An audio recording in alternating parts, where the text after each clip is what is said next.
Alright, well, as some of you probably saw in the previous posts and previous little mini video showing sealing up this gas tank and rebuilding of the carburetor and the reassembly, I didn't do the rebuild of the carburetor on camera simply because nobody likes to watch it. Very few people. It's actually one of the least liked videos that I have. Not liked, but just watched. Nobody likes doing carburetor rebuilds. They find it quite boring, I guess. So I decided to just take a little of my own time and just do it on the side and whatnot, and do some studying through the book and everything on how it works and everything. So anyways, this video, now that we've got the tank sealed up, we need to be able to mount it. And for that, we have to do some very minor, severe trimming to... Yeah, go ahead, Paul. We have to trim it here, and we have to trim it here. How about I'm going to do that? I don't know. So let's go ahead. Let's get started.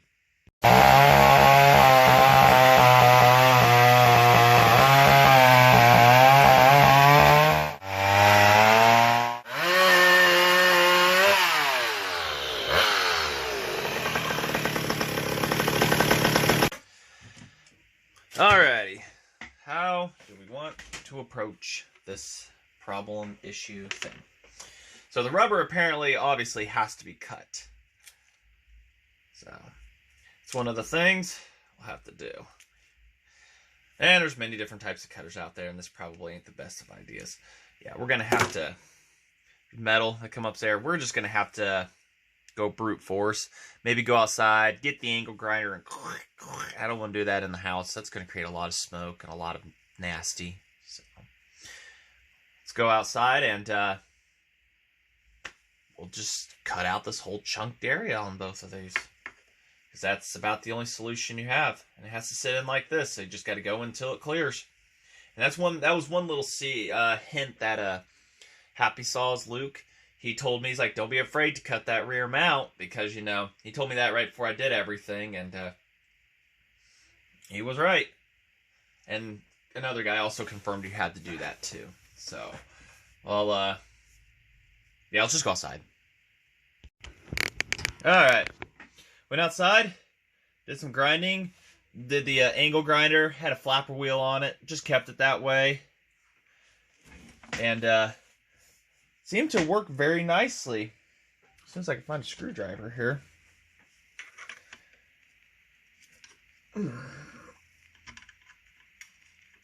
Mind you, this would be easier without the carb in the way, but we have to have the carb on, at least for this step. Still a little wobbly, but I've got the insulator it's going to have underneath of it, so all the heights are correct. Carburetor's at its height and angle and everything it's going to need to be inside the shell and everything. Hand cut all the gaskets too. I didn't show that, but that was just kind of one of those sit down and just trace out an old one I had and just test fit, remove as needed. It's going to spring back or twang or something like that. I don't know. That's a very long-winded screw. I don't even think that's the correct one. No, it looks to be. Of course, you gotta line a shroud up. Seat's up way too high.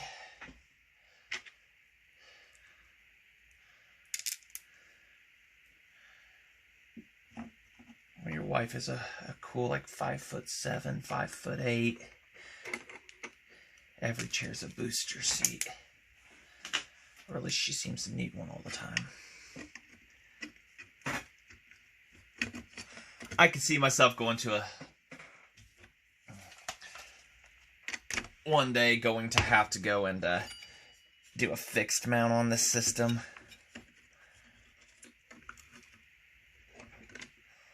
Alright, we're going to have to remove the carburetor for this. Just because I can't get to those screws. And of course, I did use a screwdriver to put this in. Okay, that one was just kind of held in place promise this is the one.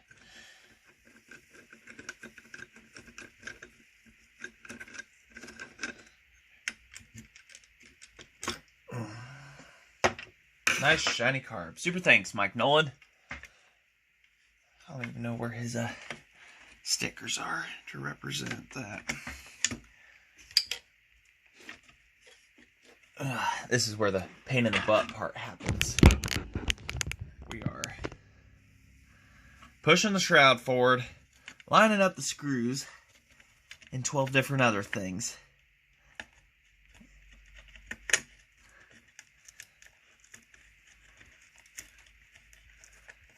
Just need one to start. I got one to start.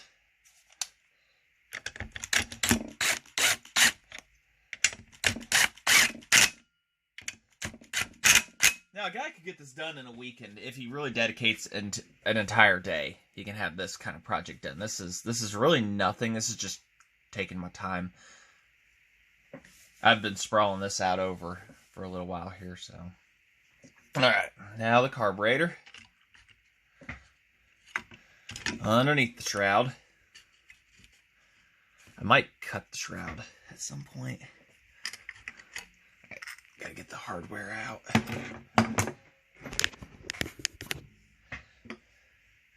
Thought about cutting it right there, just for ease of simplicity.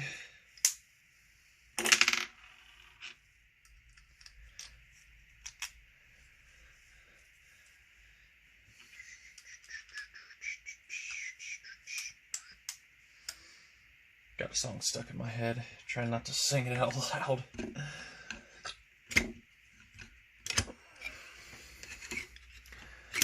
Oh my gosh, go away, Shroud.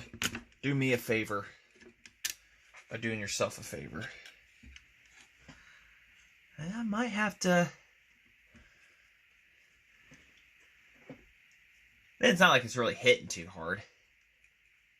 I think we're good. Just rubber contacting it, and that's not going to do much of anything. Go ahead and we'll just cinch that down real quick, and then we'll try to halfway mount the tank. I don't know.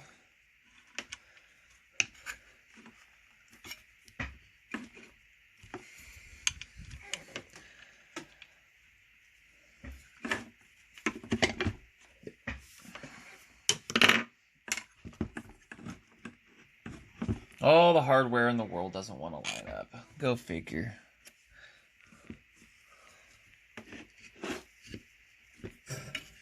My spacer, insulation spacer's being my pain now. There. Alright, where's the gas tank? So we're just still in mock-up here. We're far from the final assembly and running. But I want to put the hardwares in and everything. At least a couple screws on each. Now the front one will have to stay where it's at for the minute. You actually have to mount that to the bottom of the tank, and then you put everything down and then mount it to the oil tank. Because getting up there is going to be about impossible.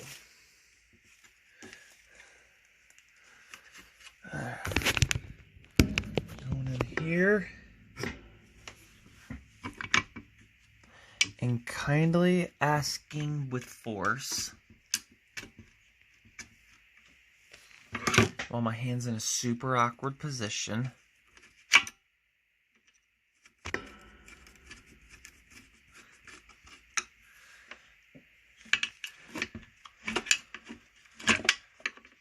I didn't get it into the rear mount. That's fine. Because I've got the one screw in, and that's all that matters. Meaning I don't have to fight it as bad.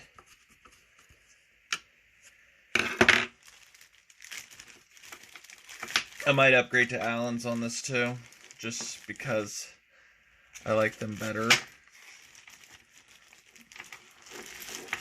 I'm getting picky here, and I shouldn't be getting picky.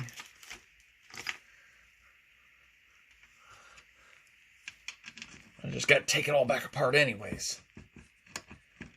Ow.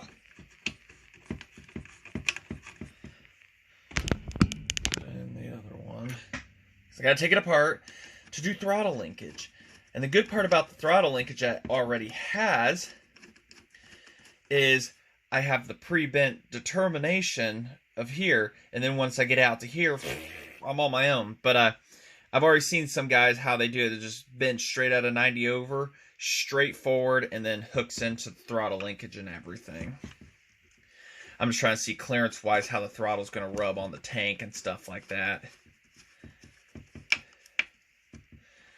Alright, that moved over like it should. Because I had to clearance it right here on the carb. Didn't have to, but for all intuitive purposes, to make things fit better. Kind of what you want to do. I think we've got good clearances all around.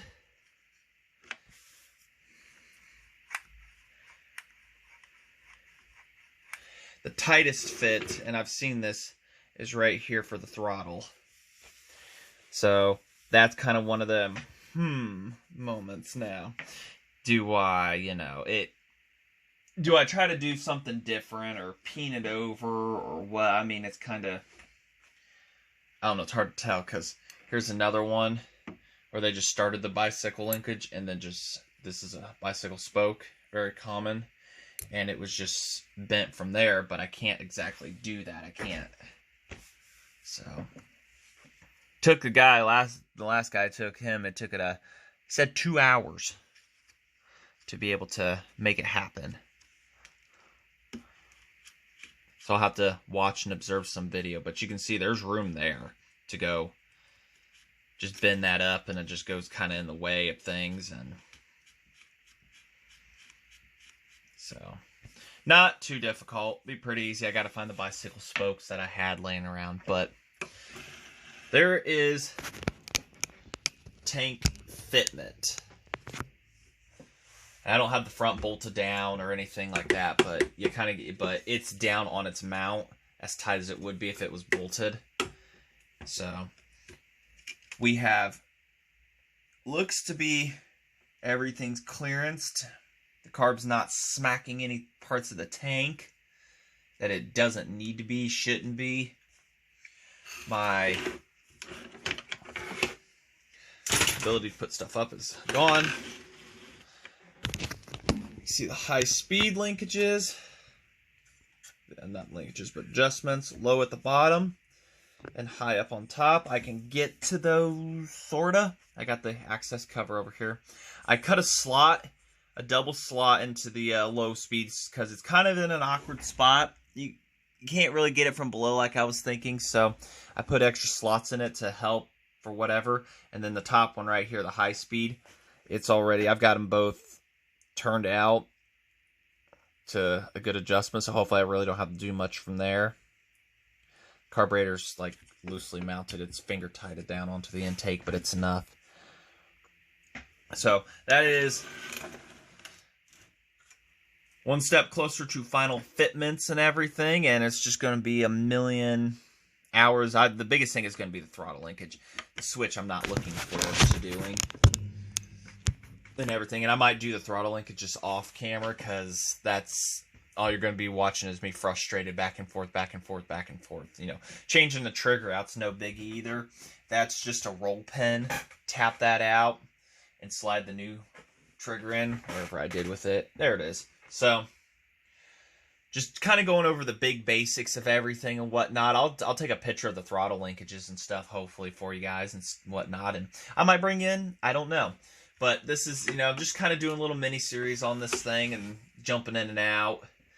And hopefully real soon here she'll be running once I get all the hardware and the carb bolted down and stuff. But I wanted to show that rear anti-vibration mount, what you're going to have to do to it. I was told about it, but like I say, there's nobody else I know that has build thread series on these and things. So I know of 3 guys now, if I didn't say it on the last video, that had done this. Now they kind of coming forward saying, the last guy that spoke, he said, you are going to love it and absolutely recommends doing this. So I don't even know what I did with the top of this thing. I couldn't tell you how it would fit right now. Because it probably fell into La La Land. And it's somewhere around here.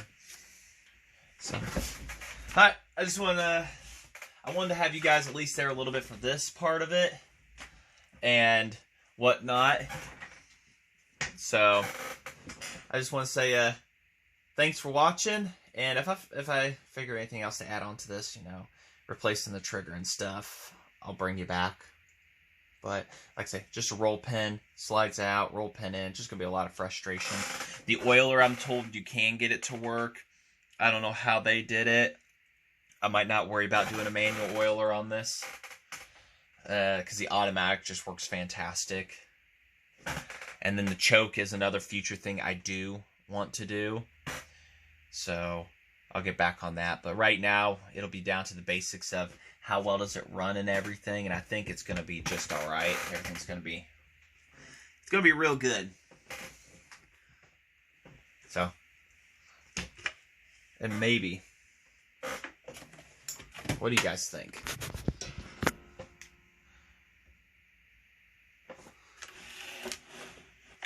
Go West Coast style this way. We'll try to get set up this way. Remember, I've got that in the background. So I can make something. So what do you think? We West Coast style this thing? A good filter on it, and it's easily removable, bolted on and off. So let me know. That angled, straight up and down. Let me know what you guys think. So say thanks for watching, and like, comment, subscribe. Got this still coming. If I find anything else to add on to the end of this video, I might. I don't know yet. And we'll go from there. Like I said, I'm just cutting out the little choppy details and stuff and just really getting to the meat and bones of it and whatnot. So, alright, I'm the Amron. Just want to say thanks for watching. And Mr. Obsolete Homestead, Shane Smith, you like Gear Drive Max, and Jeremy. I'll put them down in the comments down there if I remember to. So, alright. I want to say thanks for watching. Alright, it's the next day, and I went through the switch. It worked. It come unconnected from the coil, I guess. Yeah, I just woke up not too long ago. And, but after the result of 3 hours, as you see, the top fits. Hole for the air filter lines up, which there should be a rubber grommet there. I have to still get a spring, because the one on this, on the carburetor, is just too aggressive. And I tried using, what is it? It's where you slide the throttle through the, something, tighten the screw and everything. Like I said, I don't have the words yet. Anyways, I tried that, and no matter what I did with it, it wouldn't work. So I had to do what you see here. I bent that over. And kind of looks ugly. I probably could have gotten a little more profile on it, but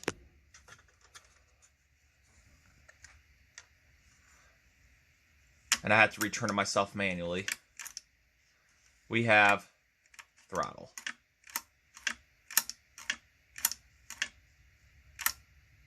So, that is the result. And I cycle and I cycle and I cycle. It doesn't want to fall out at all or anything, so I think it's good there. It doesn't rub on the tank or anything. So, we have working throttle for this. So, and that is with 2 bolts holding this. There's nothing on the front holding, but everything is mounted in place. So this is what it would look like on a final doing. As you saw, the top mounts can mount on. You have to modify this hole slightly to make it up and down so that the screw will line up with where it should. So I have to observe a couple more pictures on that.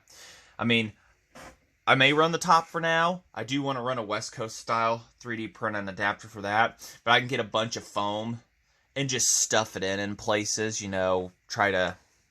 as long as it clears linkages and stuff like that around and everything. As long as it just doesn't get into the carburetor, you're fine.